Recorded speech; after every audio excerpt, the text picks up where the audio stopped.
E aí pessoal, tudo bem? Então, esse é o quarto vídeo da série Vamos Fazer uma Maquete Física? Eu só não posso deixar de te lembrar da nossa campanha de 1000 inscritos. Você se inscreve no canal, convida seus amigos para se inscreverem e quando nós chegarmos a 1000 inscritos, e já falta bem pouquinho, nós vamos colocar à venda o curso de Twinmotion 2020 à venda por R$0 durante 3 dias. R$0 na faixa. Durante 3 dias você vai poder comprar o curso por R$0 e vai poder fazer o curso quando você quiser. Então não se esqueça de ativar as notificações para você ficar sabendo quando vai ser esse período de venda R$0, tá ok? Muito obrigado por estar por aqui e aproveite o vídeo. Bem, outra fase importante é fazermos então o planejamento dos materiais que serão utilizados, correto?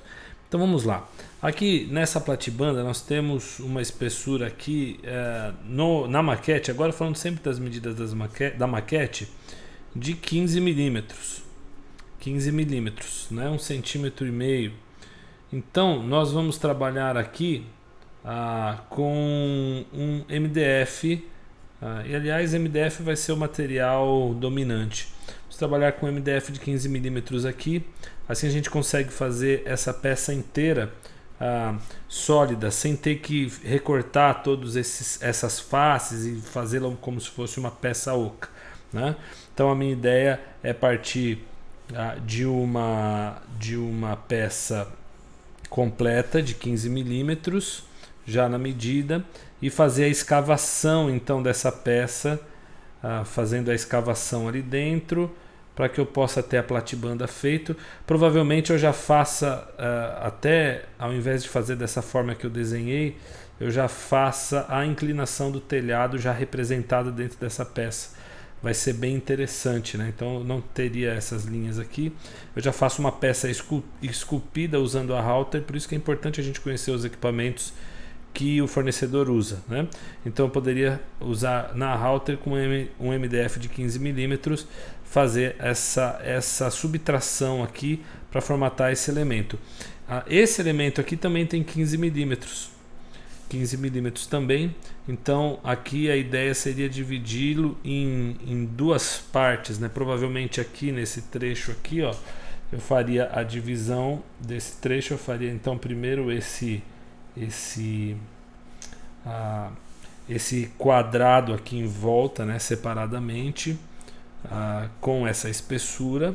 Provavelmente ele fará isso na Halter também, com digamos essa arruela quadrada aqui, né? Faria esse elemento aqui, também MDF 15 milímetros. Então nós teríamos a parte de baixo, que seria uma outra peça, certo, a ser encaixada aqui por baixo para fazermos esse elemento aqui, também MDF 15 milímetros. Essa etapa faz parte do planejamento da maquete. Precisamos planejar isso tudo aí para que tudo fique correto. Provavelmente eu já faça nessa peça aqui também esse elemento aqui que representará esse telhado, né? Então eu já faço na Halter a extração. Isso tudo seria uma peça única, né? Com esse elemento aqui inclusive, né? E aqui também um corte simples, trabalhando com MDF de 15 milímetros. Foi interessante porque eu bati um papo com o pessoal da Cortec, eles me informaram quais são os materiais que eles possuem lá. Isso me ajuda então a fazer as especificações de acordo com os materiais dele. Depois nós temos as paredes. As paredes, eu vou trabalhar nas paredes com um MDF de 6 milímetros. 6 milímetros. A informação geral é que o MDF sempre trabalha em múltiplos de 3 milímetros, ok? Então aqui eu vou usar um de 6, aqui um de 15. Essas paredes eu vou ter que chapá-las, aí já seria um corte laser, né? Já seria um corte laser. Eu vou chapar essas paredes, cada uma delas aí, e vou solicitar as furações. Depois vou montá-las, colando o MDF e tudo mais. Por exemplo, essa parede aqui seria algo parecido com isso aqui, não é? A gente teria essa janela aqui. Isso aqui seria vazado, vazado, vazado, vazado.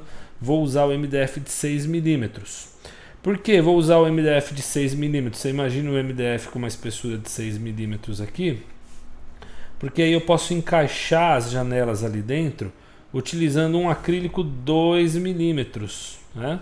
Eu encaixo ali dentro um acrílico 2 mm e aí nós teríamos a possibilidade de ver a espessura da parede. Então aqui a gente teria 2 mm no acrílico e mais 4 mm para fora da parede, né?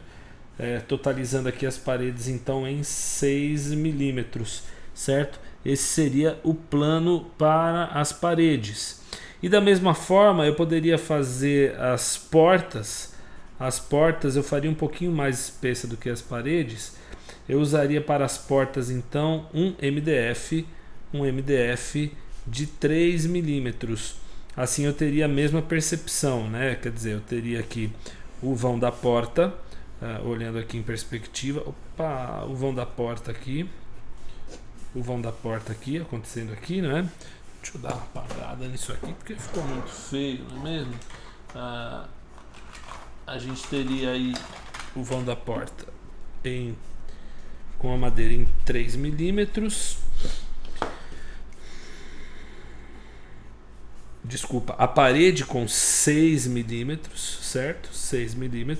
Nós viremos com a porta aqui atuando então em 3 mm, digamos assim, né? Se ela estivesse cortada aqui, assim seria alguma coisa desse tipo.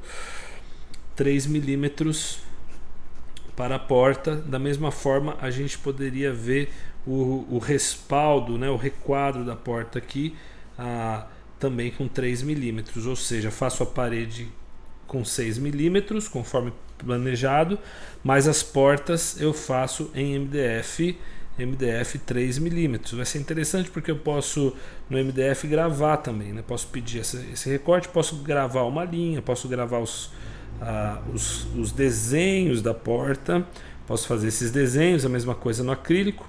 Então nós teríamos aqui os acrílicos em acrílico 3 mm, desculpa, 2 mm nos acrílicos, 2 mm,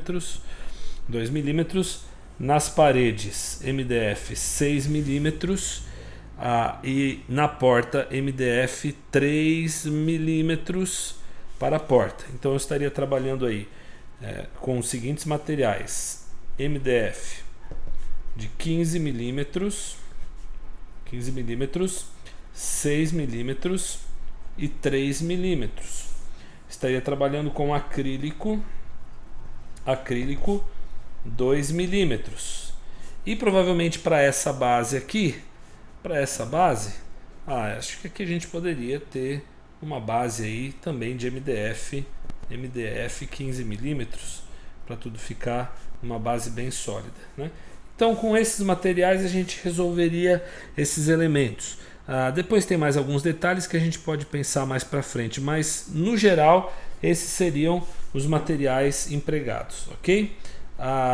Dessa forma então a gente passa por essa fase de planejar a execução da maquete. E aí a gente deve seguir então para a próxima etapa, que será o preparo, o desenho dessas peças, o preparo dessas peças para a produção. Algumas em 2D e outras em 3D para uso na Router e as 2D para uso na CNC Laser, ok? Bem, eu acho que é por aí.